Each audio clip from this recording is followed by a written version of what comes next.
Pemirsa, di tengah maraknya informasi yang beredar dan pesatnya teknologi kecerdasan buatan atau AI, kebenaran sebuah berita menjadi hal yang sangat penting bagi masyarakat.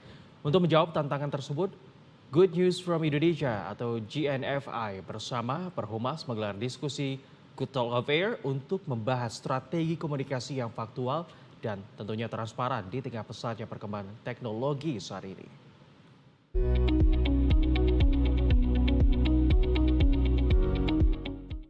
Cepatnya arus informasi di media sosial seringkali membuat masyarakat bingung membedakan antara berita dan pesan dari sebuah lembaga.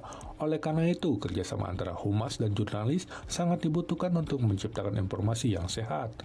Humas bertugas memberikan data yang terbuka, sementara jurnalis mengolahnya menjadi berita yang benar. CEO Good News from Indonesia, GNFI, Wahyu Aji mengatakan bahwa kepercayaan publik bisa diraih jika organisasi mau terbuka dan bicara apa adanya sesuai dengan apa yang dibutuhkan masyarakat.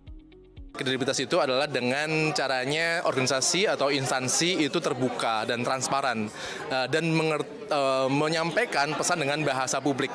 Nah, yang terjadi seringkali adalah organisasi bicara dengan bahasanya sendiri, tidak menangkap kegelisahan publik sehingga komunikasi antara organisasi dan publik itu nggak nyambung begitu ya. Jadi dari sisi kehumasan menanggapi sebuah masalah kini tidak bisa lagi menunggu lama karena semuanya berjalan dengan sangat cepat.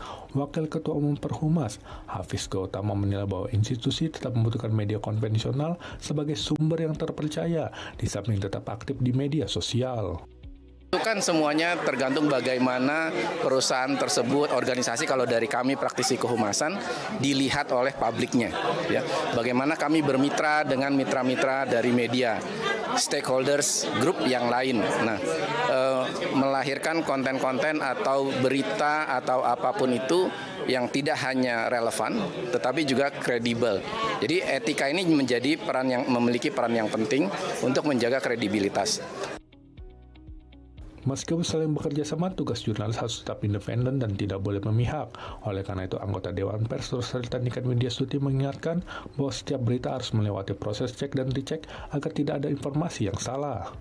Jadi seorang jurnalis itu harus membuat atau memproduksi informasi atau berita yang independen, kemudian berimbang, dia harus profesional dan tidak menghakimi, tentu selalu melakukan cek and recheck berdasarkan data yang benar. Kemudian juga tidak menyebarkan informasi atau berita bohong. Dan tentu harus bertanggung jawab terhadap produk beritanya. Sinergi antara insan pers dan praktisi humas diharapkan dapat memperkuat kualitas informasi di ruang digital. Dengan kolaborasi yang kuat, masyarakat tidak hanya mendapatkan kecepatan berita, tetapi juga akurasi yang dapat dipertanggungjawabkan. Laporan Muhammad Kolbi, Muhammad Jamal, Jakarta, Garuda TV.